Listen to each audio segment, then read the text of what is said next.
Iniciamos evento.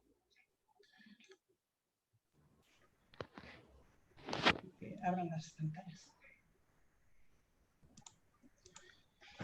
Si nos pudieran apoyar abriendo sus pantallas, las personas que tengan oportunidad. Ya iniciamos la grabación.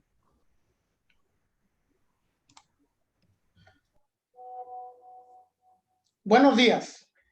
Es para mí un gusto presentar a la directora de este proyecto, la doctora Elvitz de Los Ángeles Gutiérrez Vázquez.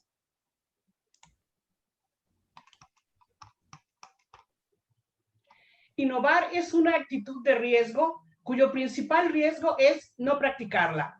El cerebro no es un vaso por llenar, sino una lámpara por encender. Albert Einstein. La Facultad de Contaduría, a través de la Licenciatura de Gestión y Dirección de Negocios de la Universidad Veracruzana, en vinculación con el cuerpo académico de la Universidad de Guadalajara, formación e innovación en docencia de inglés e internacionalización por idiomas extranjeros, presenta el primer foro de investigaciones en gestión, innovación lingüística, tecnología e internacionalización. Le llamaremos FIGILTI, tratando de hacer de este una gamificación de aprendizaje en nuestros estudiantes. Agradecemos la presencia de nuestros invitados especiales, el doctor Alfonso Gerardo Pérez Morales, vicerrector de la región Veracruz, la doctora María Eugenia Sentíes Santos, directora de la Facultad de Contaduría de esta región, el ingeniero Enrique Levet Gorospe, secretario general estatal de la FESAPAU y de la CONTU, el licenciado Gustavo Mendoza González, secretario de Finanzas Estatal de FESAPAU, el maestro Ulises González Aguirre Orozco, secretario académico de la región de Veracruz, la licenciada Violeta Pacheco García, de Radio Más Latina, la maestra María Esther Carmona Guzmán, coordinadora del Sistema de Enseñanza Abierta, y todos los académicos que nos acompañan por esta ocasión. También no está por demás agradecer la presencia de nuestros organizadores a este foro. Tenemos a la doctora Ada María Achet Azad, la maestra Marisol Pérez Mojica y la licenciada Perla Quirós. Damos exactamente a las 12:14 horas la inauguración de este primer foro. Vamos adelante, continuando con nuestro programa, presentaremos a otro de nuestros organizadores, el licenciado Gustavo Mendoza, quien nos leerá la reseña de nuestro exponente. Continuamos, licenciado Mendoza. Muchas gracias. Tengo el gusto de presentar al ingeniero Marcos Rafael Orduña Alcocer, quien nos dará la conferencia magistral titulada La importancia que reviste la industria de la construcción en el desarrollo industrial, técnico y económico de México. El maestro Marcos Orduña es ingeniero naval, orgullosamente egresado de la Facultad de Ingeniería de la Universidad Veracruzana. Cuenta con una maestría en Ciencias en Arquitectura Naval e Ingeniería Naval por la Universidad de Michigan. Ha participado en cursos y seminarios de ingeniería financiera, comercio exterior y marketing en Argentina, Bélgica, Brasil, España, Holanda, India y Estados Unidos de América. En su destacada trayectoria laboral, ha ocupado importantes puestos en México y en el extranjero, como director de comercialización, director general, vicepresidente de división, esto en importantes empresas como Iannotti & Associates International, Astilleros Unidos S.A., ambas empresas dedicadas al ramo de embarcaciones y estructuras marinas. Actualmente es presidente del Consejo de Administración del Grupo Industrial Socram.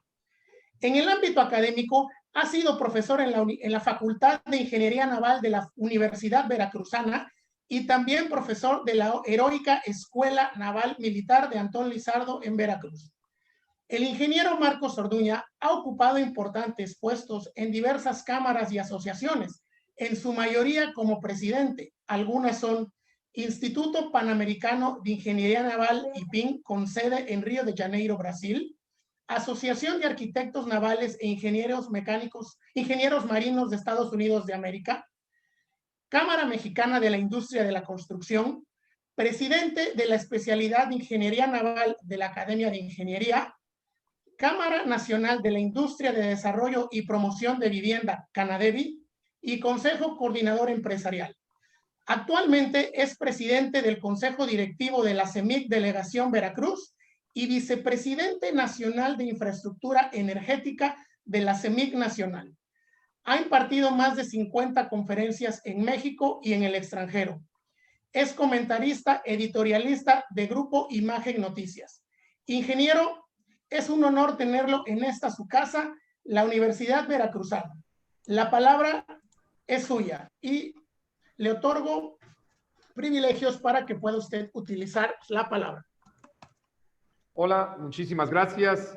Pues muy buenas tardes a todos, queridos amigos.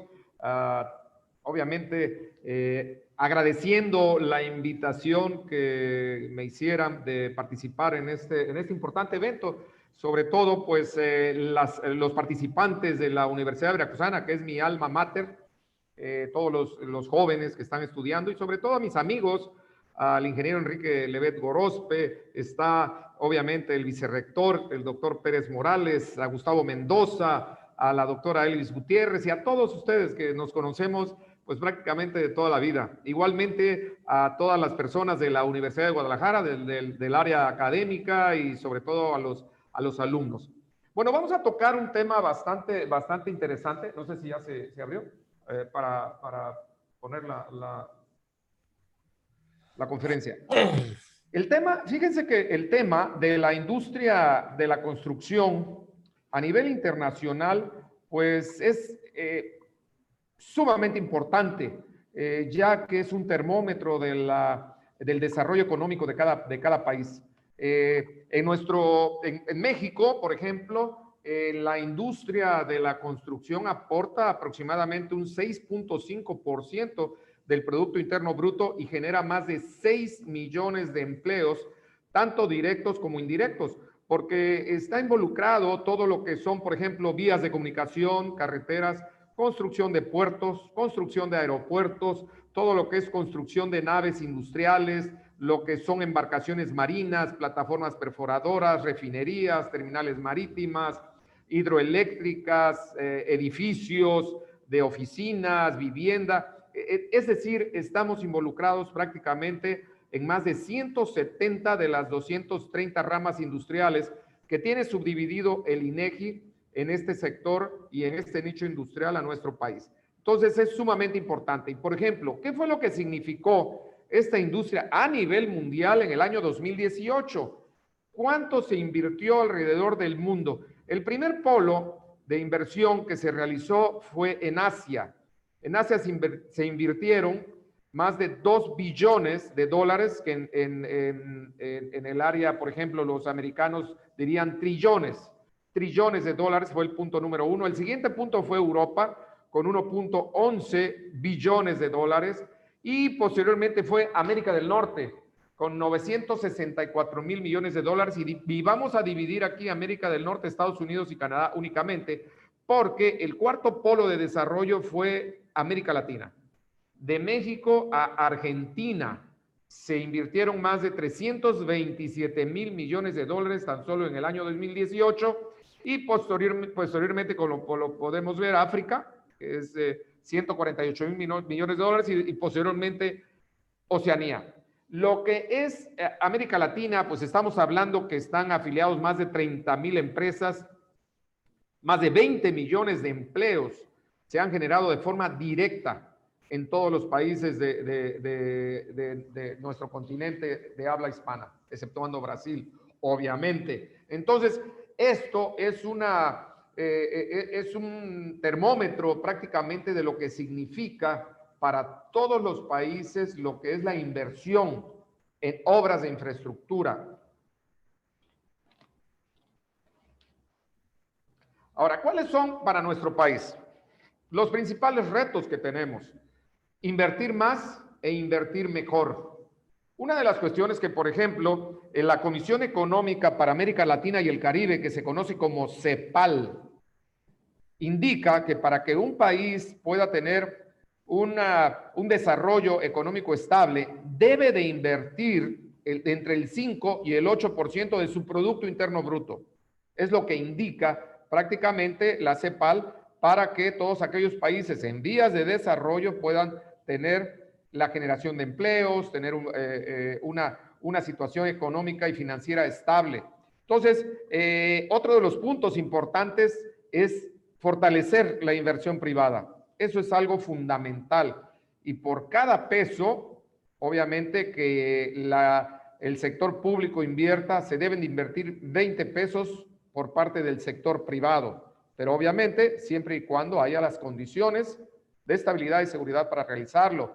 Hay que impulsar las asociaciones público-privadas, que lo vamos a mencionar posteriormente, un mayor marco normativo dentro de la transparencia, Estado de Derecho, financiamiento y el último cuarto punto, que también lo vamos a explicar, todos estos puntos, lo que es la cuarta revolución industrial. ¿Cómo nos está afectando a nosotros, a todos los que estamos inmersos, a todo el país, la cuarta revolución industrial? Ahora, ¿cómo ha ido el Producto Interno Bruto de la construcción? No del país, abusados, de la construcción. Pues ha venido disminuyendo, ha tenido picos, ha tenido claroscuros desde el año 2013, que fue lo que computamos. Estamos hablando de que en el año 2013, que fue el primer año del presidente Peña Nieto, hubo una disminución en la inversión, que generalmente eso se da en el primer año de cada presidente de la República. Es algo sistemático que se va dando. Y ya posteriormente van encontrando su camino precisamente para desarrollar más infraestructura. Ya en el año 2014 se incrementó, 2014, el 15, el 16, y obviamente hubo unos bajones que ya en el 2018 más o menos se estabilizó, pero a partir del año pasado hubo una disminución del menos 5% y este año se estima una caída del 15%, o sea, algo bastante complicado. Y si se dan las condiciones, el año 2021 pudiera ser un año muy bueno, pero siempre y cuando la inversión pública sea de 720 y tantos mil millones de pesos y la inversión privada cerca de 3 billones de pesos, que sí es factible y lo vamos a comentar. Ahora, dentro del foro, el Foro Económico Mundial, en su índice de competitividad en infraestructura, donde se lleva todo el análisis de todas las economías del mundo, ¿en dónde nos ubica como país? Bueno, estamos ubicados en el lugar número 49. Ahí está México. Pero aquí, ¿qué es lo que se analiza? Se analiza la calidad de la infraestructura carretera, la infraestructura ferroviaria, la portuaria, la aeroportuaria, la infraestructura eléctrica e infraestructura en telecomunicaciones. De todo esto se realiza un análisis y como verán, somos el segundo país después de Chile, de América Latina, que está incrustado entre los primeros 50. Es decir, nuestra infraestructura está muy por encima, inclusive que la de Rusia y de muchos otros países que han tenido un desarrollo sostenido. Eso es muy importante mencionarlo, pero también es importantísimo. Es como una casa. Si a una casa no le damos el mantenimiento preventivo y correctivo, obviamente se va cayendo. Y eso es lo que sucede con toda la infraestructura de nuestro país. Si no lo hacemos, puede tener un retroceso y lo estamos viendo en la infraestructura petrolera, que también lo vamos a tocar. Adelante, por favor. La siguiente. Ahora, no, una anterior. La hoja 6, por favor. A ver, el semáforo latinoamericano, ¿qué nos indica? ¿Dónde estamos nosotros posesionados? Aquí es muy importante, porque en ocasiones decimos, no, pues México está muy mal, está todo, la verdad, la infraestructura, que no tenemos los avances que han tenido otros países, pero aquí está muy claro. Nosotros en toda Latinoamérica somos el segundo lugar, después de Ecuador, en lo que respecta a la calidad. Fíjense, la última hilera indica las posiciones ganadas en los últimos 15 años. Ecuador ha hecho muy buen trabajo, ha incrementado 35 puntos. Y aquí estamos hablando de América Latina y el Caribe, inclusive Surinam, Curazao, Trinidad y Tobago, todos los pequeños países del Caribe. Y México ha incrementado 15 lugares. ¿Eso qué quiere decir? Que bueno, que durante los últimos años sí se han estado realizando las cosas, no al ritmo que se debería, pero sí estamos, por ejemplo, por encima de muchos otros países. Y ya no, si mencionamos, por ejemplo, lo que es Venezuela, Venezuela disminuyó 34 lugares. Eso lo podemos ver que es el número 16, el país número 16 dentro de este semáforo latinoamericano de infraestructura. Es decir, hay países que realmente se ha dejado de invertir, pero nosotros como país somos muy potentes y debemos y podemos salir adelante. La inversión pública en infraestructura. Aquí esta lámina es muy interesante. Fíjense muy bien cómo en porcentaje del Producto Interno Bruto, México anda en un monto superior a los 22 billones de pesos que se maneja como el PIB en promedio anual. Aquí es parte de lo que estábamos comentando, cuánto se debe de invertir en lo que respecta a obras de infraestructura. Y aquí vemos, en la época del presidente Salinas, hubo un pico en el año 2004 del 3.5%. Cuando entra el presidente Zedillo, que viene posterior a la crisis que se generó en 1994 a finales, cuando él tomaba posesión, tuvo un decremento y se fue normalizando ya hacia fines de su sexenio. Cuando entra el presidente Fox, tuvo una situación muy favorable a su gobierno, ya que el precio del crudo llegó en los fines de los 90 a estar en $10 el barril, y cuando entra Fox, al poco tiempo se incrementó hasta $130 el barril de crudo, y eso le favoreció muchísimo. Entonces hubo obra de infraestructura, y el pico más grande dentro de los últimos 25 años ha sido en la época del presidente Calderón, que llegó a estar al 5.5%. Pero fíjense, en el año 2009 está el pico. ¿Cómo ha venido disminuyendo? Disminuyendo cada año, y obviamente pues esto sí ha impactado directamente en lo que es la calidad de la infraestructura. La siguiente. Ahora, la 8. Ponme la 8, por favor. Ok, aquí está el corazón de todo lo que ha sucedido en los últimos años. Fíjense muy bien, en los 90s la inversión pública era aproximadamente, más o menos el 80%, y la inversión privada era el 20%, más o menos, ahí andaba 15.85, 25.75, etcétera. Bueno, como han visto, la inversión privada es lo que está en gris. De 1995 a la fecha, cómo se ha ido incrementando, e inversamente proporcional se ha ido decrementando lo que es la inversión pública, al grado de que para este año 2020 va a ser el 20% inversión pública y el 80% inversión privada. Sí está bien, está excelente, pero ¿qué es lo que el gobierno debe de permear a los inversionistas para que se acerquen? Estabilidad, seguridad, confianza, Estado de Derecho.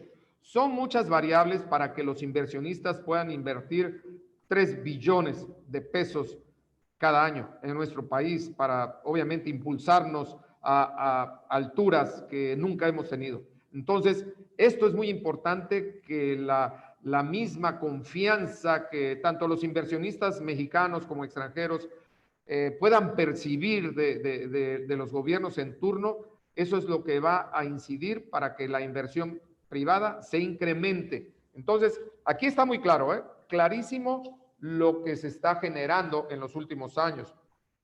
El sector de la construcción tiene que ser reimpulsado para que vuelva a obtener su dinamismo, ¿sí? Fíjense, durante esta década, el crecimiento, la década de 2010, 2020, el promedio de crecimiento aproximadamente fue del 2%. Más sin embargo, se está agotando la batería. mas sin embargo permaneció estancado, registrando un promedio anual de negativo, lo que es el crecimiento de la industria de la construcción, ¿sí? Del 0.2%. Entonces, esto pues es muy importante comentarlo, de que este sector es el que nos puede sacar adelante. La siguiente. Ahora, ¿cuáles son las propuestas para mejorar el ciclo de la infraestructura? ¿Sí? Esto se aplica en cualquier negocio, no nada más en lo que es el negocio de la ingeniería. ¿Sí? Es la planeación, obviamente, del proyecto, se tiene que preparar, se tiene que licitar, no importa si es público o privado, se ejecuta, se opera y algo importantísimo, se tiene que mantener, hay que darle mantenimiento, porque eso es una de las problemáticas que se tiene generalmente en toda la industria pública.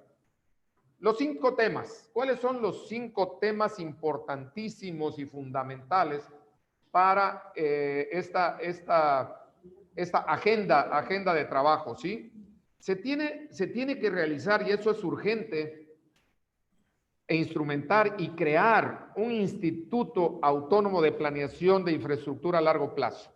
Eso es fundamental. Tenemos, el segundo punto, combatir a la corrupción. El tercer punto, las MIPYMES, es importantísimo. Las MIPYMES, por ejemplo, lo que es la...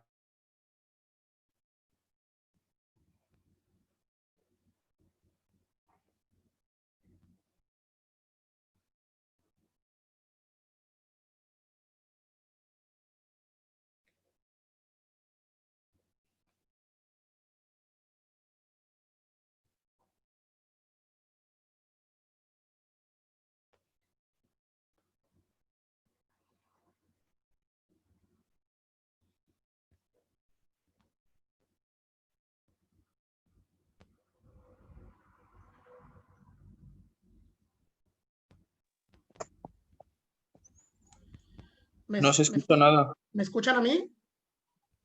¿A usted sí? Ok. Sí, usted se escucha, pero no se escucha Sí, nada. Conexión del expositor. Un segundito. Es una conexión por parte del expositor. Ahorita seguramente lo restablece y volvemos a comenzar. Retomamos el tema. Bien.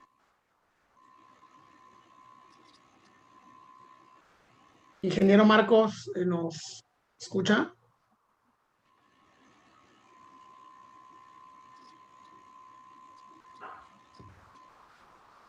Bueno, ¿sí me escuchan? Sí, ¿Tuvimos sí, un problema ingeniero. técnico? ¿Sí se escucha? Se escucha muy bien, ingeniero. ¿Puede usted continuar? Ingeniero. No se oye. Ingeniero, lo escuchamos muy bien a usted. Párate junto a Miriam. Párate junto a Miriam. Ingeniero, ¿escuchamos? A ver si se escucha. Sí, sí te escuchamos, Marcos, adelante. Sí, ingeniero. Súbele el volumen porque no se oye nada. Ya. A ver.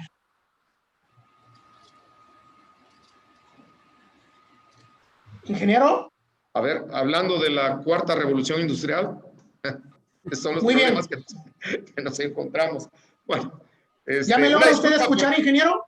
Sí, ya, yo Excelente. sí lo escucho. Sí, Ya, una ya. disculpa, pero esto está fuera de nuestro alcance, estas situaciones que se presentan. Bueno, Claro. son 5 puntos fundamentales, ¿sí? El tercero que estábamos hablando, las micros, pequeñas y medianas empresas de nuestro país son las que generan el 80% de la mano de obra. Ojo, Entonces es un tema de que se le tiene que prestar muchísima atención porque pues, prácticamente estamos hablando de las micros, pequeñas y medianas empresas que sostienen a este país, porque las obras grandes se las otorgan a las empresas grandes. Pero ¿qué es lo que sucede?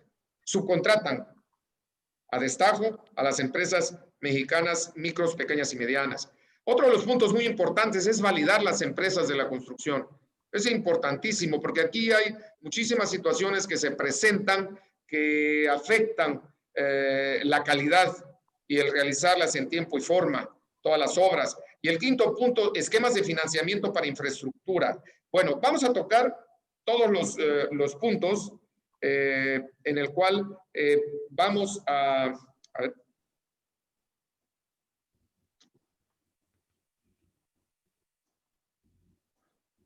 Vamos a analizar. A ver, ¿qué es lo que sucede? ¿Por qué un instituto autónomo de planeación de infraestructura? Nos preguntaríamos, ¿no? ¿Y eso a qué nos va a conllevar? A estabilidad dentro de los proyectos. Miren, por ejemplo, en muchas partes del mundo, y vamos a hablar de Europa, y me quiero enfocar a España, todas las rehabilitaciones y modernizaciones que se han realizado, por ejemplo, en Bilbao. Bilbao era un puerto industrial donde desalojaba toda la industria al río y era, la verdad, un espectáculo deprimente. Decidieron sacarlo adelante, hacer una modernización total, invirtieron muchos millones de euros financiados por la Unión Europea y se llevaron más de 20 años. Yo tuve la oportunidad de escuchar al arquitecto que habló y llevó y dirigió este proyecto durante todo el tiempo. ¿Y qué fue lo que dijeron? No, es que nosotros tenemos una asociación que está muy por encima de los alcaldes y de los gobernadores. Nosotros somos los que llevamos este proyecto. Y lo mismo hicieron en Valencia, lo mismo hicieron en Barcelona, lo mismo hicieron en Madrid. Es decir, y en toda Europa, no puede haber cambios dentro de los tres órdenes de gobierno, municipal, estatal y federal, de todo cada vez que entra una nueva administración. Todo lo anterior nos sirve, se quita, y eso le ha dado muchísima problemática a nuestro país en lo que respecta a la continuidad.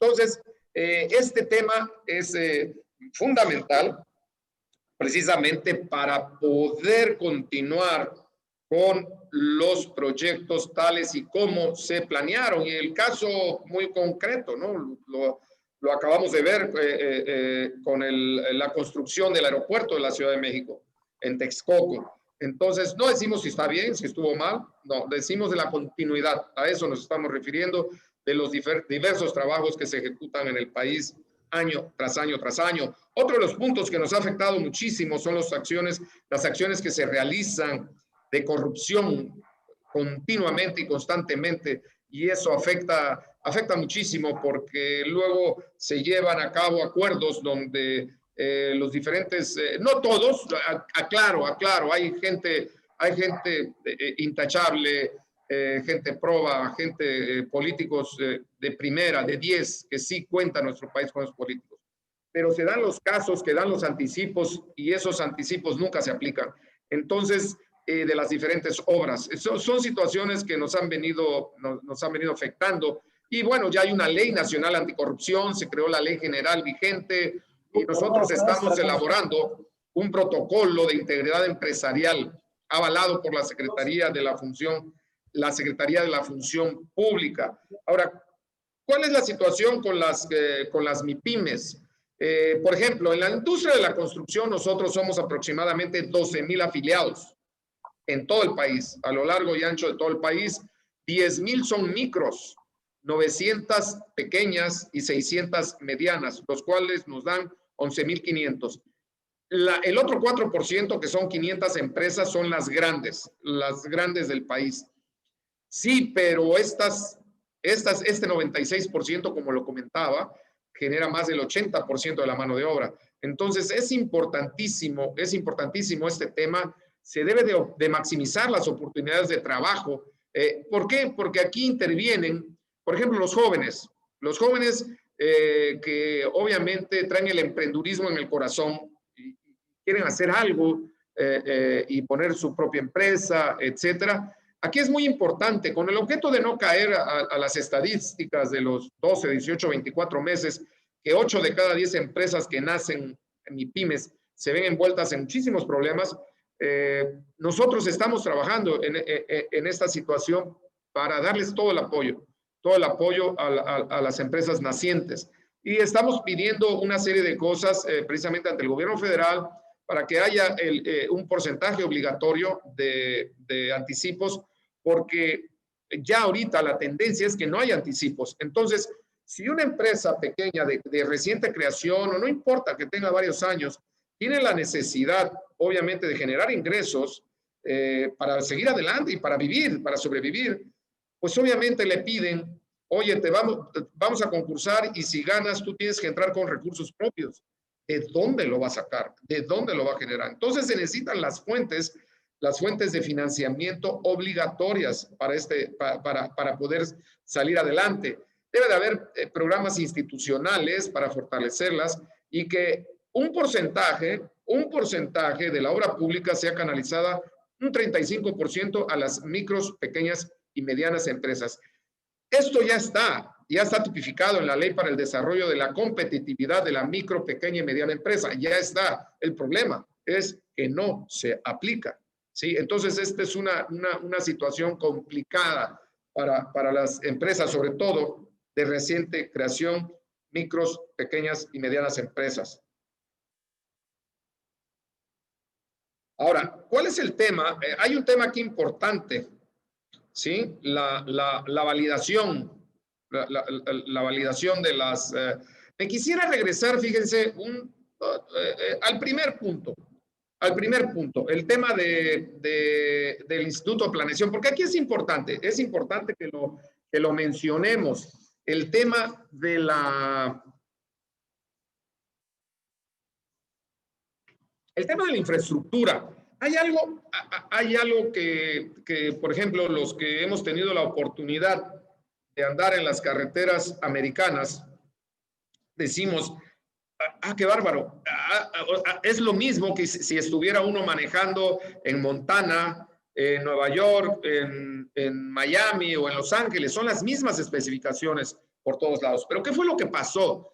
Al término de la Segunda Guerra Mundial, y esto es muy importante, esto es una anécdota, cuando viene obviamente todo lo que es el Plan Marshall para sacar adelante todos los países europeos afectados al término de 1945 de la Segunda Guerra Mundial, Estados Unidos obviamente aportó una cantidad importante, pero internamente, aunque no hubo conflicto bélico dentro de su país, de los Estados Unidos, estaban incomunicados, totalmente incomunicados, un país enorme, y no había las vías de comunicación para poderse comunicar y obviamente sacar adelante a su industria. Entonces, se generó un programa de construcción de aproximadamente 50,000 millas. Es una bestialidad, más de 90,000 kilómetros de especificaciones de primerísimo nivel. Y fíjense, esta inicia con el presidente Ike Eisenhower, ¿sí? Que fue en 1953. Pasaron 8 presidentes: John F. Kennedy, Lyndon B. Johnson, Richard Nixon, Gerald Ford, pasó Jimmy Carter, Ronald Reagan, hasta George Bush padre. 8 presidentes, y todos construyeron, y a todos les tocó un porcentaje de todos estos 50,000 millas, terminándose en el año de 1991. Casi 40 años después, la fabricación, y le invirtieron trillones de dólares. Y eso fue lo que realizó que la Unión Americana tuviera un despegue impresionante para posicionarse como la primera potencia mundial económica de este planeta. Las vías de comunicación es lo más importante, precisamente porque ¿de qué sirve que tengan un granero mundial en todo el centro del país si no tienen cómo sacarlo?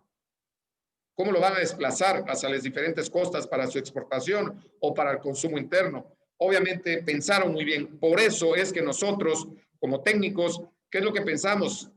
¿Por qué no se puede realizar algo aquí? Aquí la señalética, por ejemplo, en nuestro país, dependiendo del estado y dependiendo del gobierno en turno, de qué partido sea, cambia de colores. Va cambiando de colores. Toda la señalética, y muy mal. Yo creo que es tiempo de cambiar. Yo creo que es tiempo que debemos de enfocarnos en trabajar en toda esta situación de viabilidad y de movilidad urbana, que es fundamental para que podamos salir adelante como país. A ver, nos regresamos de nuevo. Ok, vamos a ver el esquema de financiamiento. Ya que vimos tocamos el tema de lo que son la validación de la construcción de las diferentes empresas, porque también, ¿qué ha pasado? Fíjense, esto es algo sistemático. Una vez que terminan muchos políticos sus funciones, a las cuales fueron electos o designados por el presidente en turno, empiezan a nacer muchísimas empresas de la construcción, y ya sabemos para qué son. Y obviamente no cumplen absolutamente con ninguno de los requisitos y se convierten en competencia. Si fuera competencia sana, competencia leal, es muy buena. Eso nos obliga a ser cada día mejor. Pero aquí es donde entran los actos de corrupción, que ya no debe de permitirse. Entonces se debe de validar, ¿sí? Y esto es muy importante para los jóvenes, para los chavos. No importa que sean nuevos, pero ustedes pueden validar todos sus cumplimientos y obligaciones fiscales y laborales, sus estados financieros, auditados o no. Eso no importa. ¿Cuál es su capacidad económica, cumplimiento de los contratos? Y no importa los que tengan, 1, 2, etcétera. Y la experiencia de la empresa, pero sobre todo del personal. Porque en muchas ocasiones nos hemos enfrentado de que piden muchísima experiencia y cuando la empresa es de reciente creación es imposible que la tenga, pero la gente que labora en esta empresa sí lo puede tener. Y eso es algo que es importantísimo, contar con todas aquellas personas que tengan la experiencia en el ramo que nosotros estemos interviniendo. Y ya de ahí se va a generar una segmentación por especialidades, tamaño de la empresa, región del país, antigüedad. Entonces, aquí hemos estado incidiendo muy fuertemente para hacer los cambios en la Ley de Obras Públicas y servicios relacionados con la misma. El año pasado, su servidor coordinó 12 reuniones en todo el país por parte de la Cámara de la Construcción, por parte estuvo presente, pues, senadores, estuvieron diputados, gobernadores, alcaldes, etcétera, en diferentes partes del país, donde hicimos unos foros precisamente para conocer qué es lo que más afectaba a todas las personas involucradas en el tema de obras de infraestructura. Entonces se trabajó fuertemente y ahorita están precisamente procurándose las iniciativas de ley para poder apoyar y hacer los cambios para modernizar esta ley que está anquilosada. Es una ley que ya tiene muchísimos años, consta de 106 artículos, pero se puede, nada es perfecto, pero sí perfectible. Entonces, estamos trabajando en lo que es la ley de obras públicas y servicios relacionados con la misma. Y aquí caben todas las compañías, todas aquellas personas, también físicas con actividad empresarial, que tengan deseos de salir adelante.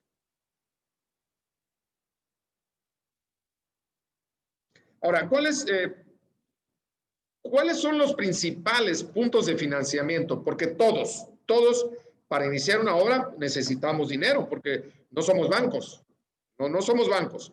Entonces necesitamos acercarnos de los recursos, ¿sí? Y hay algo que se ha dado muchísimo a través de los años, de que las diferentes dependencias no están dando anticipo, como se comentaba, y eso pues obviamente genera una situación muy complicada para poderlo sacar adelante, y sobre todo si son proyectos de una gran envergadura, y ahorita quien era o lo que era el principal contratista de nuestro país, Petróleos Mexicanos, prácticamente no están haciendo, no se están llevando efecto nada de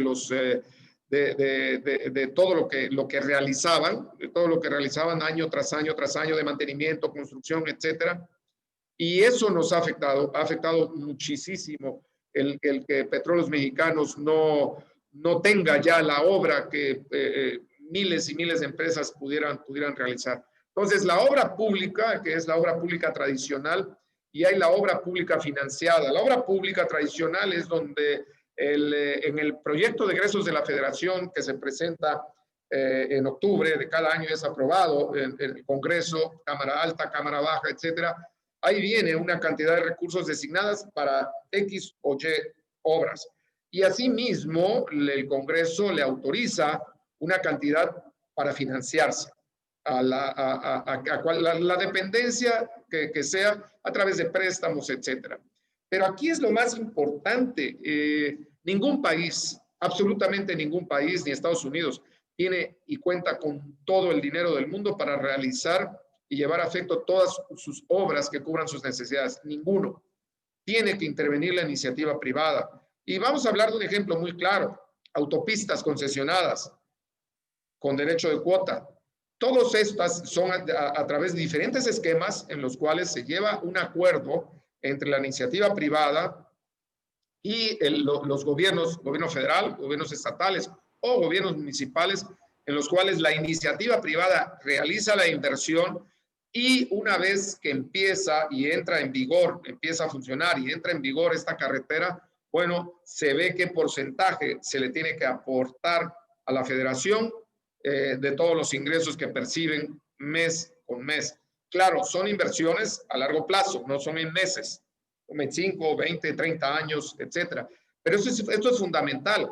Y así como esto, es todo. Pueden ser refinerías, pueden ser terminales marítimas, pueden ser aeropuertos, puede ser todo como ya se ha venido efectuando.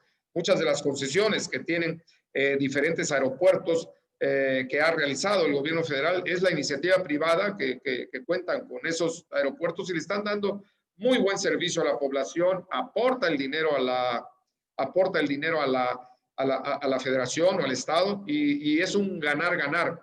Pero ¿qué necesitamos? ¿Qué necesitamos ofertar como país? Estado de Derecho y que haya seguridad para todos los inversionistas y que no haya cambio de reglas de juego. Eso es fundamental, amigos, no en México, en cualquier país del mundo, para que las empresas, la iniciativa privada se pueda acercar y pueda decir juego, le entro al juego. Entonces, esto es muy importante. Fíjense, me gustaría compartir una anécdota. Yo tengo casi 30 años en trabajar en lo que es construcción y mantenimiento industrial. En una ocasión, hace años, fui a la isla de Trinidad y Tobago. La isla de Trinidad y Tobago se encuentra casi enfrente de Venezuela, en el Caribe Bajo, y su población son descendientes afroamericanos y descendientes de hindúes. En los 90s, mucho antes de los 90s, no tenían ninguna viabilidad de poder salir adelante, se mataban entre ellos, las dos etnias, y no estaban saliendo hacia ningún lado. Afortunadamente en los 90s dijeron, bueno, eso tiene que detenerse, e invitaron a una empresa británica para que les hiciera un estudio de todas las capacidades energéticas que tenían, porque ellos sabían que tenían mucho gas y mucho crudo. Bueno, entonces la empresa británica les hizo un estudio, les dice, sí, ustedes tienen mucho gas y tienen mucho crudo, pero hay que invertirle, no tenemos dinero. Y les hizo un programa precisamente para invitar a todas las empresas internacionales que llegaran y se acercaran. Hicieron un análisis de cuánto debían de pagar por cada gas extraído y por cada barril de crudo. Y fíjense, ahorita tienen 32 unidades petroquímicas tipo refinería, cuando en México solamente contamos con 6. Ahora, la isla de Trinidad, estamos hablando de menos de 4 millones de personas. En México somos 130. Entonces, ahorita Trinidad y Tobago es y se ha convertido en el principal exportador mundial. Sí lo escucharon, mundial, de gas natural licuado. Es impresionante la cantidad de gas que está produciendo la isla, las necesidades que se tienen, prácticamente ha subido su nivel muchísimo. El sueldo mínimo de una secretaria son $1,500. Se ve, como decimos en México, el amor y el dinero no se puede ocultar. Bueno, están invirtiendo en autopistas, en vivienda, en edificios, en zonas aeroportuarias, en zonas para recibir cruceros. Y obviamente, pues esto les dio la vuelta totalmente, y lo que están haciendo es administrar todos los recursos que ingresan. Ahora, aquí se hizo en nuestro país, el sexenio anterior, se hizo una reforma energética, la cual desde el punto de vista estructural, original, teórico, era muy buena, pero no tenía los alcances que tenía lo que realizaron los británicos en Trinidad y Tobago. Entonces, pues prácticamente hubo muchísimas situaciones muy complicadas y no le dio resultado al país de lo que se esperaba. Pero se puede retomar, como lo decimos, todo se puede retomar y se pueden hacer los cambios más importantes, ya que pues México es uno de los países que cuenta con una gran cantidad de reservas, 13,000 millones de barriles de crudo en reserva. Es decir, es una potencia nuestro país, y ya no queremos decir del gas natural. Del gas natural igual contamos con cualquier cantidad de billones y billones de pies cúbicos de gas en nuestro subsuelo. Entonces, esto es muy importante, lo que son las asociaciones público-privadas, las concesiones, lo que son las asociaciones puras, combinadas, autofinanciables, para ustedes que están en contabilidad, en negocios, en impulso, de todo lo que son nuevas negociaciones. Esto es muy importante que analicen, que entren a Internet, que se pongan a estudiar, porque las empresas necesitan gente que domine este tema. Lo de las asociaciones público-privadas es una subespecialidad muy importante, y ustedes pudieran ingresar dentro de este círculo tan importante en aquellas empresas que manejan esto. Y eso es lo que viene. Las APPs es lo que viene. Ya no es que va a venir, ya está aquí, ya está aquí. Aquí, ¿cuáles son los beneficios? Pues es el perfil de pago, ¿no? Lo que son CAPEX, significa Capital Expenses. Sí, es lo que paga el sector público, y lo tiene que erogar, pero empezando. Estamos hablando de los primeros años, ¿no? Y hay sobrecostos, y hay de todo, sobre plazo adicional, etcétera. Entonces, para que lo recupere, los costos de operación y mantenimiento, el gobierno federal tarda muchísimos años, muchísimos años. Entonces, aquí es donde entra la iniciativa privada, que pues va a lo que va, con unas eficiencias obviamente altísimas, y reducción en sus gastos, en sus egresos. Es muy importante mencionarlo esto. Entonces, esto es donde hay que meterse, hay que estudiar, hay que analizar cómo se lleva a cabo una APP. Las empresas están muy, pero muy interesadas en entrarle a las APPs, pero luego con lo que nos encontramos es que no hay especialistas. Entonces, esto es muy interesante para que se pueda analizar desde el punto de vista educativo,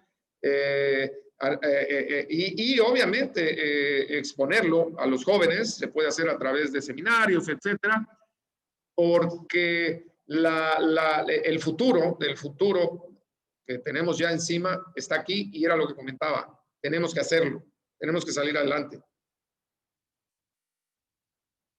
Ok, ya estamos entrando de lleno en la cuarta transformación y la revolución tecnológica.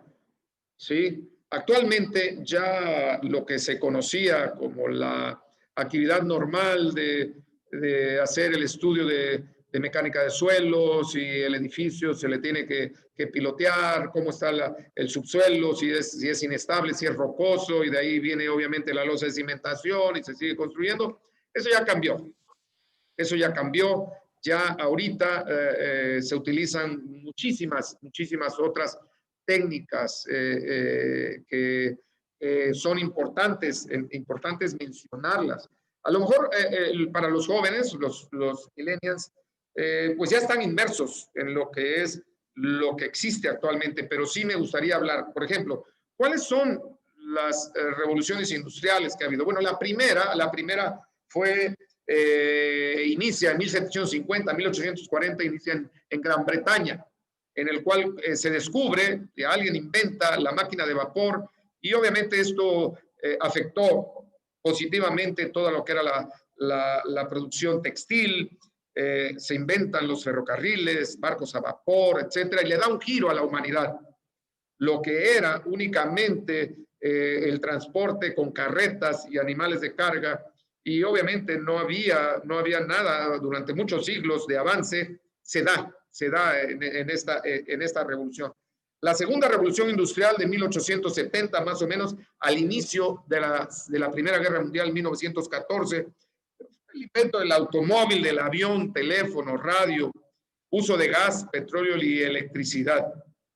Y ya la tercera revolución industrial, estamos hablando que se conoció como la revolución científico-tecnológica o revolución de inteligencia.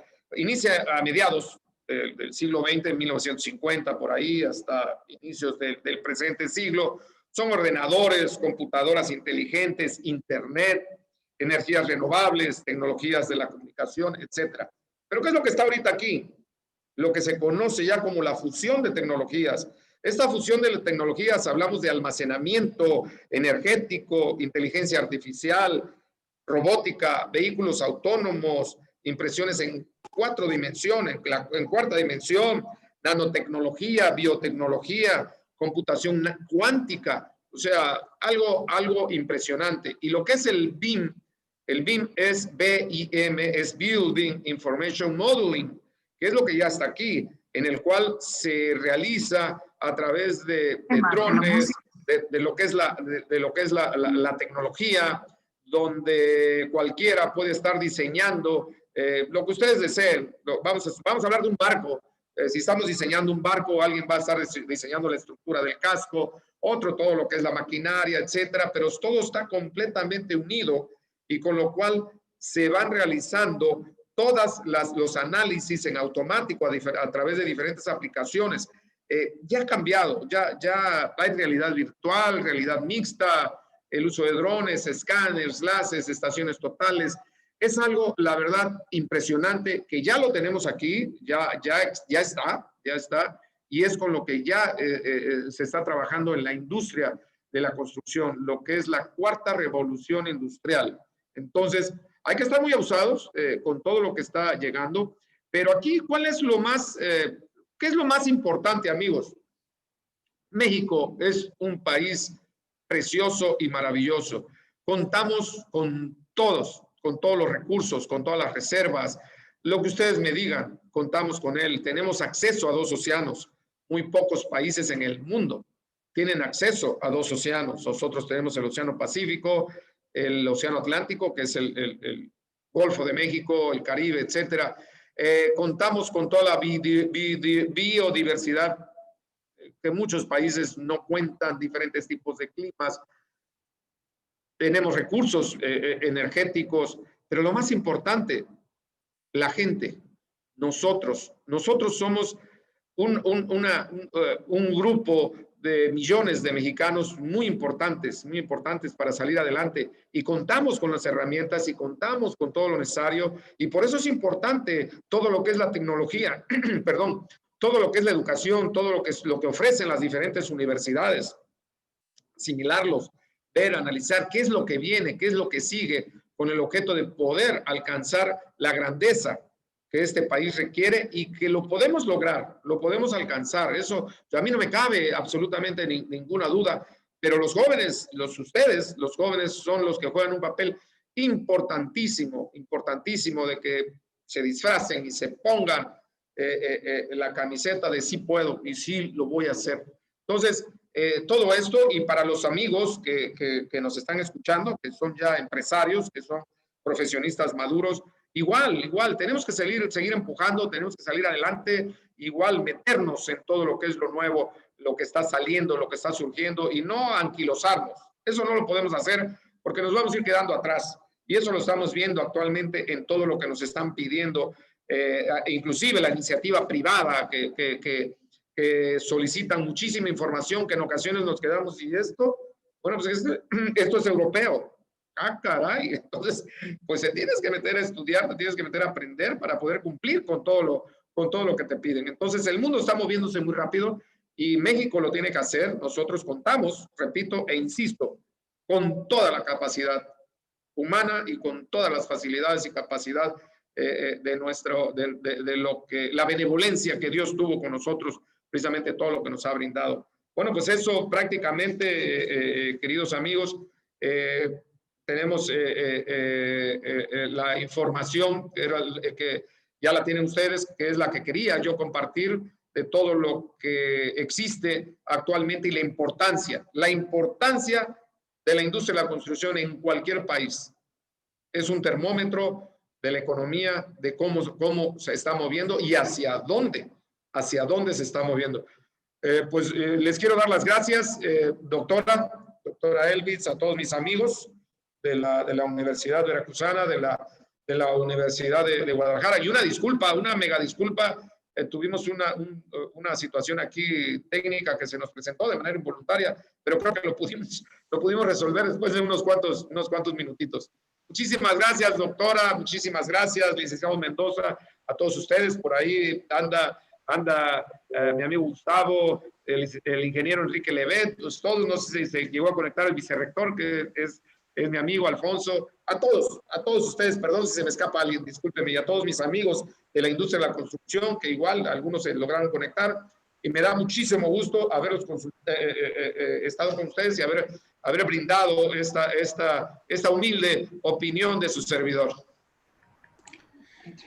Muchas gracias, ingeniero Marcos, por esta interesante plática. La verdad es que nos deja mucho. Y antes de pasar al agradecimiento de la doctora, quiero comentar que tuvimos, y considero importante comentarlo en este momento, que tuvimos un aforo de 285 personas, sumando ambas plataformas de transmisión, que es Zoom y Facebook Live, a través de la página abierta de la Facultad de Contaduría.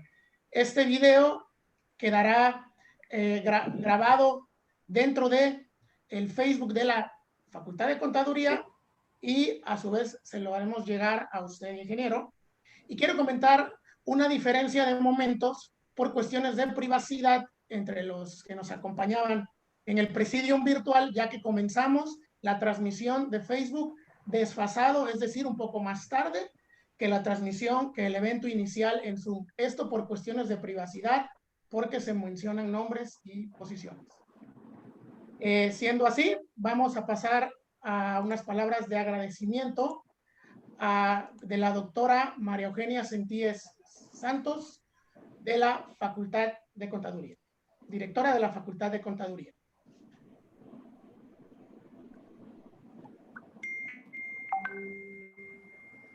Doctora María Eugenia, la palabra es suya. Gracias. Buenas tardes a todos.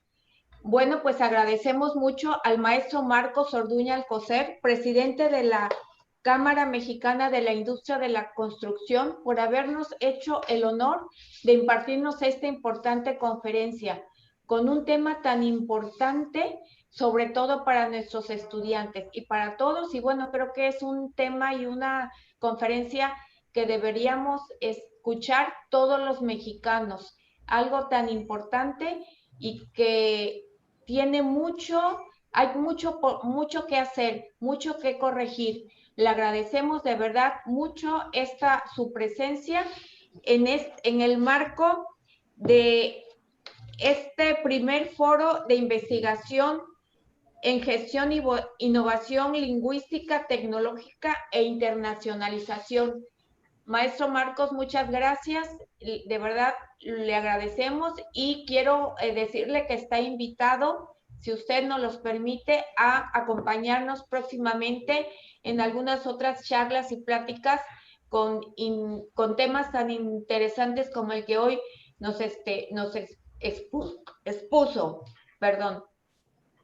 Bueno, pues a continuación le vamos a otorgar un reconocimiento y agradecimiento, por supuesto, a nombre del vicerrector, el doctor Alfonso Gerardo Pérez Morales, en mío propio, y la doctora Elvis de Los Ángeles Gutiérrez Vázquez, directora y organizadora de este foro. Y este reconocimiento dice así: la Universidad Veracruzana, Facultad de Contaduría, otorga el presente reconocimiento al maestro Marcos Orduña Alcocer por la conferencia magistral virtual La importancia que reviste la industria de la construcción en el desarrollo industrial, técnico y económico de México, impartida el día de hoy. Liz de Veracruz, Arte, Ciencia, Luz, Boca del Río, Ver, 8 de octubre del 2020. Muchas gracias, maestro Marcos, y de verdad quedamos muy satisfechos y muy complacidos con la conferencia que hoy nos ha impartido. Se lo agradecemos todos en la Universidad Veracruzana. Muchas gracias. Muchísimas gracias, doctora Sentíes. Es lo menos que puede hacer uno por su alma mater. Gracias. Gracias, igualmente. Saludos. Bueno, pues nada más dar las gracias, doctora Maru, dar las gracias a todos los invitados especiales que nos acompañaron y sobre todo con la confianza de decirte, Marcos, por la amistad que tenemos desde hace muchísimo tiempo. Muchísimas gracias por esta conferencia dentro de este foro que va a dejar una gamificación impresionante de un aprendizaje a estos estudiantes. Muchísimas gracias, Marcos, y en breve Igualmente. pasaré a dejarte el reconocimiento después de tener las firmas necesarias para que sea totalmente tuyo. Muchísimas gracias, Marcos, y gracias a todos los alumnos y a todos los que estuvieron presentes dentro de esta interesantísima conferencia. Muchas gracias, muy amable, y cuando me inviten, ahí estaré. Muchas gracias. Pues vamos a, si gustan todos, abrir sus cámaras, los que tengan oportunidad, para tomar unas fotos de evidencia que estuvimos por aquí. Si nos ayudan. Estoy esperando que la abran todos. Ahorita les aviso en cuestión de unos minutos para que puedan salir. Un momentito. Como somos bastantes asistentes, van a hacer varias fotos. Entonces va la primera foto, así que sonreímos. A ver, ahí voy. Permítanme un segundo. Tú nos apoyas, Marisol, gracias. Sí, bueno, sí. El ingeniero Levet, no sé si pudiera abrir su cámara. Ahorita Y creo que es una maestra, Saraí también. Ah, ok. Ya se movió.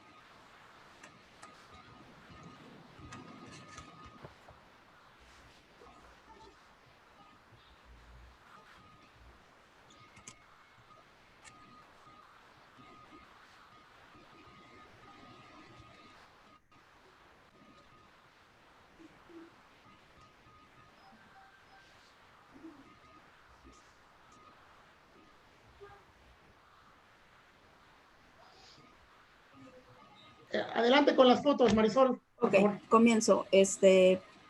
Voy a la cuenta de 3. 1, 2, 3.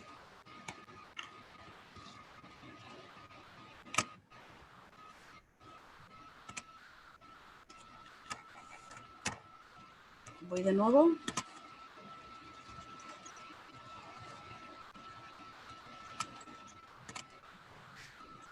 Una, 2, 3.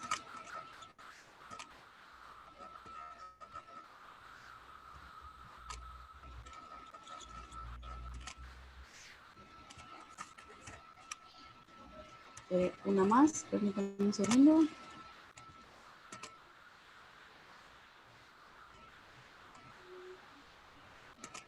Una, 2, 3.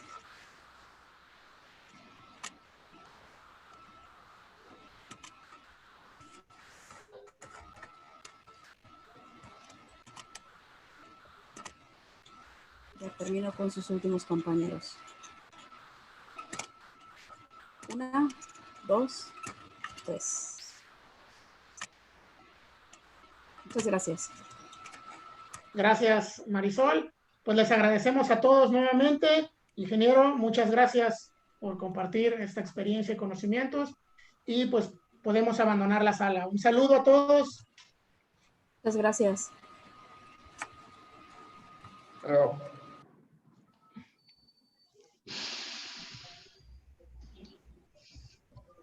Gracias.